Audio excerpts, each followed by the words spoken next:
Hello and good morning students. बच्चों, आज के इस वीडियो में हम लोग न्यूक्लियर डेंसिटी की बात करेंगे। तो आइए स्टार्ट करते हैं।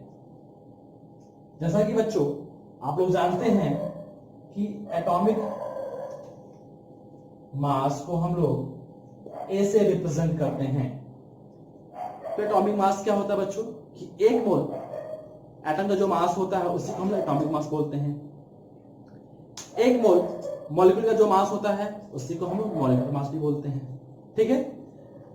तो अब यहां पे बच्चों अगर कहीं भी आपका अगर एक मोल आ जाए, इसका मतलब क्या है कि 6.022 into 10⁻23। इसको रट लीजिए कि जब भी एक मोल लिखा हो मतलब इतना।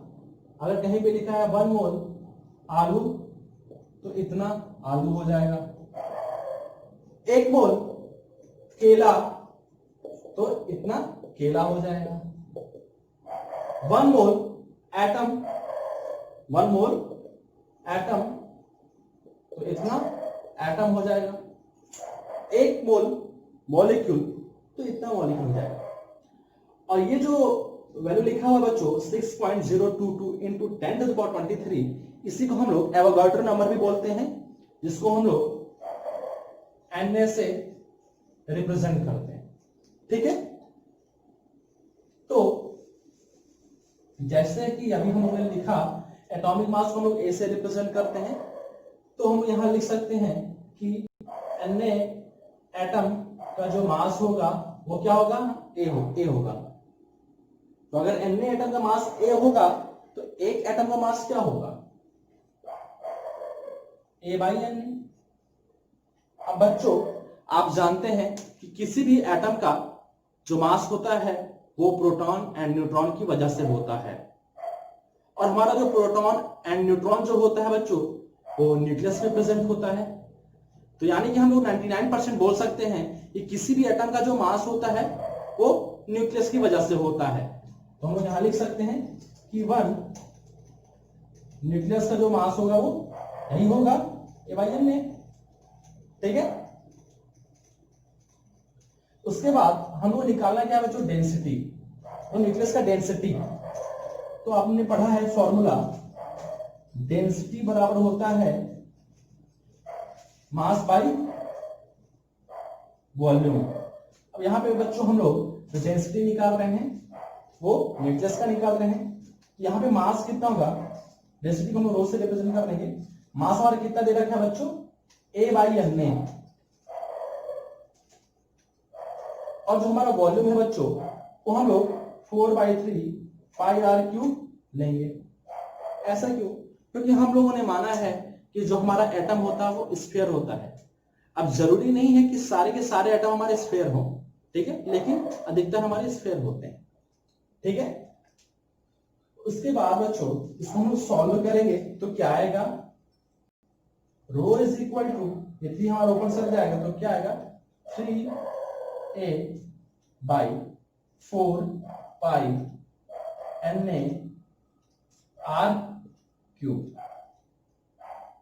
उसके बाद बच्चों आपको मैंने रेडियस का एक फॉर्मूला बताया था, वो रेडियस का फॉर्मूला आप यहां पुट करेंगे तो आएगा 3a/4πNa।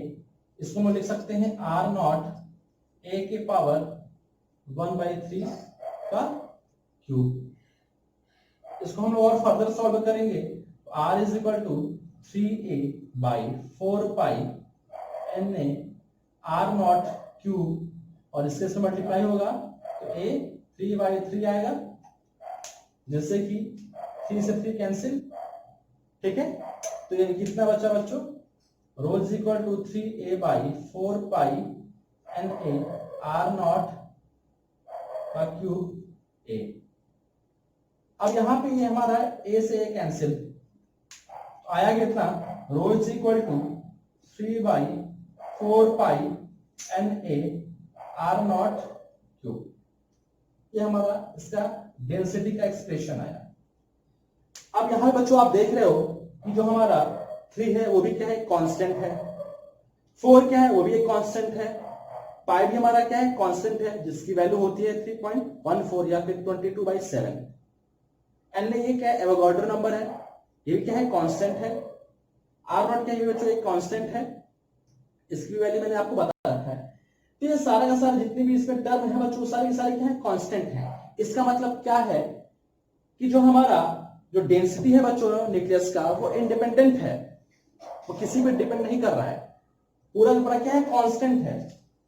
तो हम लोग क्या बोल सकते हैं बच्चों कि किसी भी एटम का जो न्यूक्लियस होता है उसकी जो डेंसिटी होती है वो कांस्टेंट होती है, चाहे छोटा एटम हो, सॉरी चाहे छोटा न्यूक्लियस हो चाहे बड़ा न्यूक्लियस हो, क्योंकि आप जानते हैं डिफरेंट डिफरेंट एटम के न्यूक्लियस भी क्या होंगे, डिफरेंट डिफरेंट होंगे। ठीक है, उसके बाद हम लोग इसकी वैल्यू पुट करके देखते हैं। आप लोग इसको लिख लीजिए। ठीक है, हम लोग बच्चों इसको सॉल्व करेंगे आगे, तो क्या आएगा, रो इज इक्वल टू जैसे है 3/4 NA R नॉट क्यूब।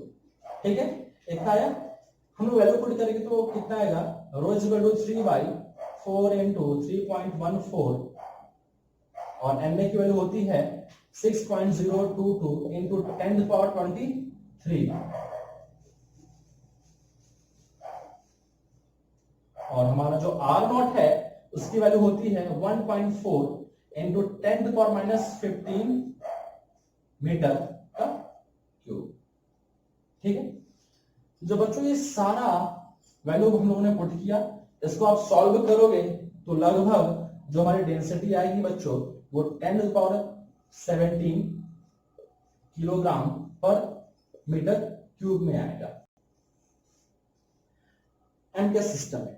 अगर हम लोग सीरियस सिस्टम की बात करेंगे तो उसमें हमारा आएगा बच्चों डेंसिटी 10⁻14 ग्राम पर सेंटीमीटर क्यूब। तो बच्चों जैसा कि मैंने आपको बताया कि जो हमारा डेंसिटी होता है न्यूक्लियस का वो कांस्टेंट होता है, इंडिपेंडेंट होता है। तो हम लोग डंके की चोट पर बोल सकते हैं कि चाहे जितने भी न्यूक्लियस हो, चाहे उसका साइज छोटा हो चाहे बड़ा हो, उसका जो डेंसिटी होगा वो इस ऑर्डर में होगा। ठीक है, अब यहाँ पे आप देख रहे हो कि यहाँ पे जो हमारा डेंसिटी है बच्चों वो इतना दे रखा है ग्राम पर सेंटीमीटर क्यूब में। आपको पता है कि जो वाटर की डेंसिटी होती है बच्चों वो 1 ग्राम पर सेंटीमीटर क्यूब होता है, तो उसका लगभग इतना टाइम्स इतना ज्यादा होता है। 1 ग्राम पर सेंटीमीटर क्यूब वाटर का होता है डेंसिटी, यहाँ पे न्यूक्लियस का डेंसिटी कितना है, इतना है, मतलब इतना ज्यादा डेंस होता है न्यूक्लियस। ठीक है बच्चों, समझ में आएगा। तो ये आप लोग याद रखिएगा, सीरियस में इतना होता है और एमकेएस में इतना होता है। ठीक है बच्चों, thanks for watching my video. अगर आपको हमारा वीडियो पसंद आया है तो इसे लाइक करिए, शेयर करिए एंड सब्सक्राइब करिए। Thank you.